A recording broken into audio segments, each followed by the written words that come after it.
Brazil booked their spot into the last 16 over in Group G by disposing of the very, very good but defensive Switzerland, of course. But who's going to join them? We're going to take a look at that and more next.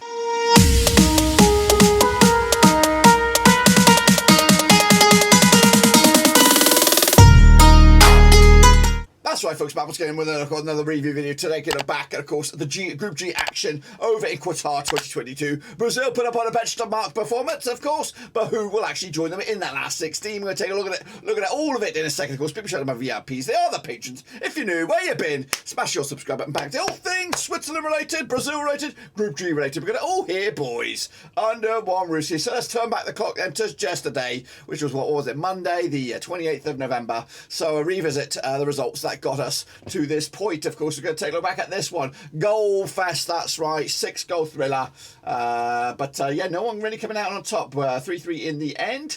It was the early game, wasn't it? 5 a.m. for me on this end of the pond here. But 3-3, what of course, Bobby Dazzler coming out of nowhere as well. In fact, Cameroon took the lead on this one with Jean-Charles Castillo on the 29th minute before Serbia struck with a double header right before the break into stoppage time to put them in command, in control, and looking like taking them all 3 points with the goals from Stanja Pavlovic on the 45th plus 1 minute and Sergio Milinkovic-Savic on the 45th plus 3 minutes. And of course, it got even sweeter for them into the second half when Mitrovic got his first goal to put them 3-1, and of course, unassailably out of reach, of course. But no, a flurry of goals continued with Vincent Ubakaka coming on, of course, and scoring on the 63rd minute before Eric Maxim Choupo-Moting getting of course, the equaliser on the 66th minute. That, of course, the game of the tournament right there. Game of the bloody tournament. But unfortunately, the goals dried up then, even though there was plenty of time for a winner, but nobody could find it. 59% possession for Serbia, 41% possession for Cameroon. 15 shots as well for Serbia, 13 for Cameroon. 8 of them off target. So precision is, of course, paramount with especially up in this game. 13 free kicks for Cameroon compared to the 8. And, of course, yeah, just a point in the bag though in the end, which is of course a bitter pill for both nations to swallow. And of course, it's actually going to be quite a bitter pill for Cameroon to swallow because their next opponent is Wazoo. However, let's take a look at the line. Of course, yeah, a bit of controversy at the start of this game with Unana or whatever his name is, the Inter Milan goalkeeper kicking up a stink or just falling out with the staff there for Cameroon. So Davis Mpezi came in there to take over the reins. Castillo, of course, the back scoring a goal. As on the books of Nantes, of course, Nkolo, Tolo, Faye, Hongola, Anguissa, Kunde, Nkambi, Mbembo, and Choupo-Moting, of course, wearing the captain's armband. But unfortunately, they couldn't take home all 3 points. We did see the likes of Undanda, Umije, of course, Nkongo as well, Boisson, and Vinion Bakabka, of course, coming on and scoring a goal to give his nation at least a point here. As for the Serbians, of course, start with Milinkovic-Savic, Vanja Milinkovic-Savic between the sticks. Then, of course, we have Pavlovic and Milinkovic at the back, alongside Vicovic, Maskimovic, Sasa Lukic, of course, Andrej Stivovic, and Filip Kostic, of course, Milinkovic-Savic, Sergio Milinkovic-Savic, of course, in the attacking midfield slot, with Dusan Tadic and Aleksandar Mitrovic up top, getting a World Cup goal under his locker, and of course flexing his muscles none the same. We also saw the likes of Søren Babic, of course, Stefan Mitrovic coming on, Marko Grukic, Filip Durkic, Nemanja Rokovic, but of course no bueno there. Vlahovic and Luka Jovic didn't get any minutes here as they try to chase the game, but maybe the subs were already played. I'll take a look at, of course, the match ratings then, shall we, for these nations. Of course, man of the match going to Charles Castillo at the back there with 8.2. As for the best player for Serbia, it looks like Pavlovic at the back with a 7.5. In fact, Milinkovic-Savic with a 7.9. In fact, I've been trumped once again. Andrej Zirkovic with an 8. Fair play to him. And of course, you can see all the drama pretty much at the 45-minute mark. But game of the day. Of course, as you can see, the heat maps.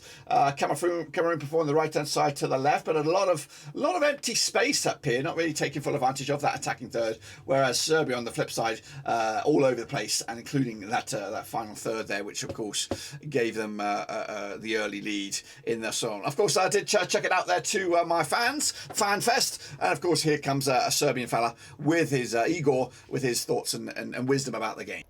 Hi again.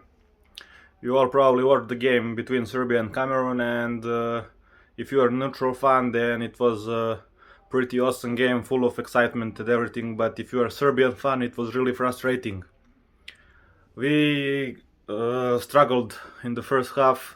Cameroon take the lead, and it was like very hard to be a Serbian fan because we had like two great goal chances, both by Mitrovic. He hit the post and missed from the 5 meters.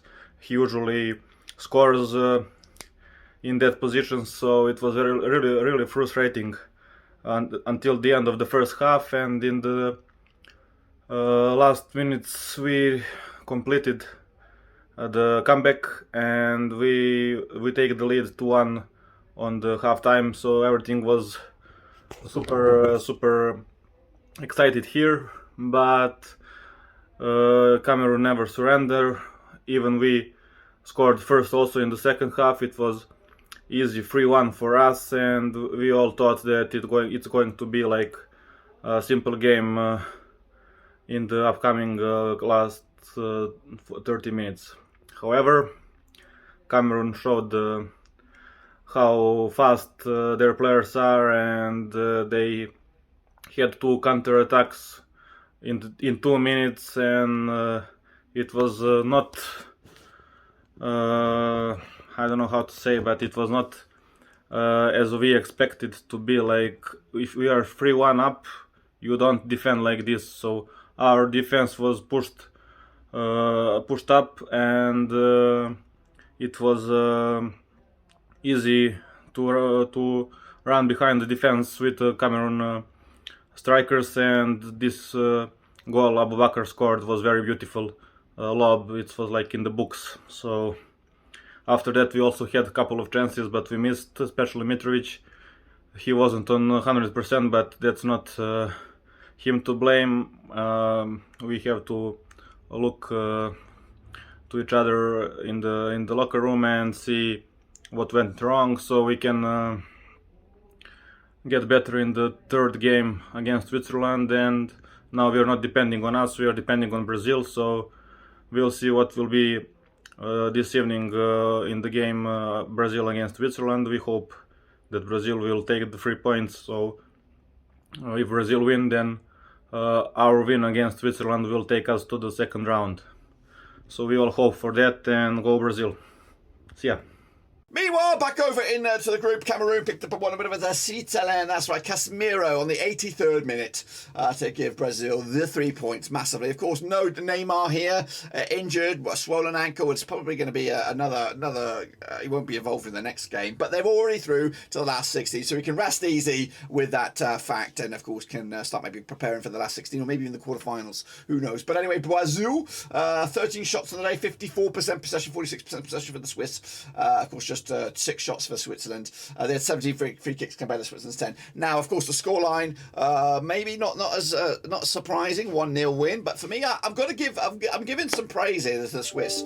Very, very defensively sound. Of course, the ball was in the back of the net earlier with a fraction of offside, I think. Or yeah, there was I think it was a little bit controversial, the offside call. But I do think the Swiss are the second best team in this group at the moment. The only problem they're having is scoring goals. They are going to go into a shootout really with Serbia, I think, for that second spot, with Cameroon taking on Brazil, which I think is going to be a very tough slog for them. But the Swiss were good here. They were compact. Of course, I think they got one of the best goalkeepers in this World Cup with Sommer between the sticks. But unfortunately, they just need to find the clinicality and to hold Brazil, as good as they are, and of course as strong as they are, to a 1-0 win. I think that's pretty good, and they can build on that hopefully in the next game there against Serbia. So remind ourselves of the team then. Of course, Brazil with Alisson between the sticks, Thiago Silva, Marquinhos at the back with Sandro and Militao, the fullbacks, Casemiro, Fred, of course, Manchester United partners there, Paqueta as well, with Vinny Jr., Rafinha and Rick Carlson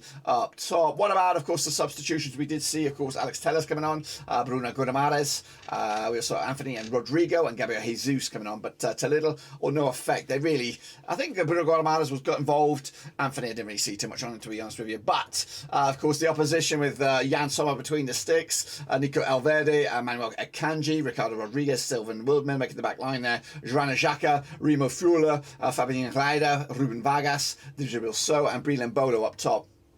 Back in that final punch though, in the end for the Switzerland, of course. Coming out to the subs, Fabian Frey, Edmilson Fernandez, Misha Abashaya, Renato Stefan, and Haris Sirkovic again. Tried to add a bit more pizzazz here, but no joy whatsoever. Let's take a look at, of course, the man of the match ratings then. Looks like it's going to go to Casemiro with a 7.8 with the goal, but Alexandra at 8.1. Fair play to him at the back. As for the Swiss, a lot of sixes knocking around, but 7.3 for Jan Sommer to keeping the Swiss in it. Of course, as you can see from the timeline here, all the drama really much in the second half. The heat maps, Brazil, of course, boss in that midfield. That's where this game was won and lost. Casemiro being the chief whip.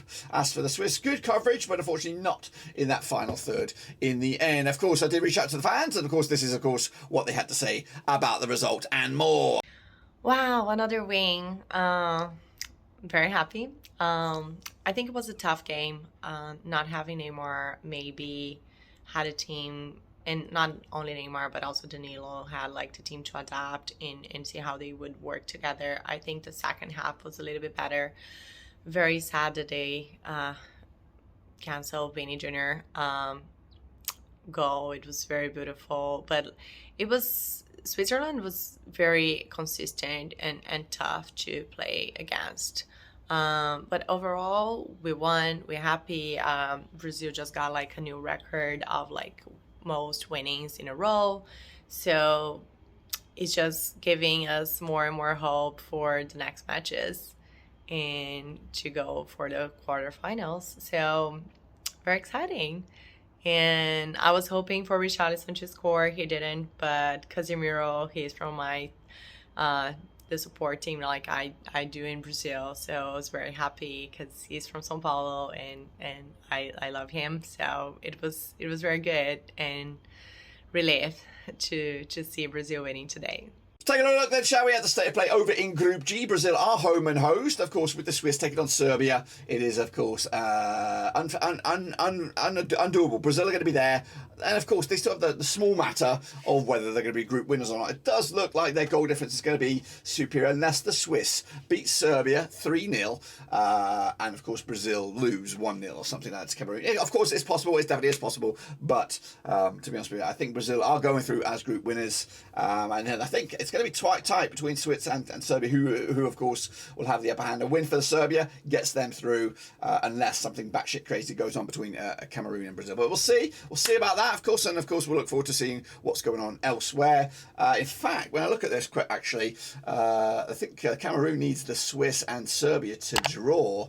In fact, no, necessarily a Serbia win and a Cameroon win could actually see them go through, of course, if they can outfire Serbia. But anyway, that's enough about that. Let me know what your thoughts about this group at the moment over in Group G. And, of course, look forward to the final games to see who will join Brazil in the last 16. But until then, guys, subscribe, thumbs up, hit the little bell. We go again, guys, all the way to the bitter end.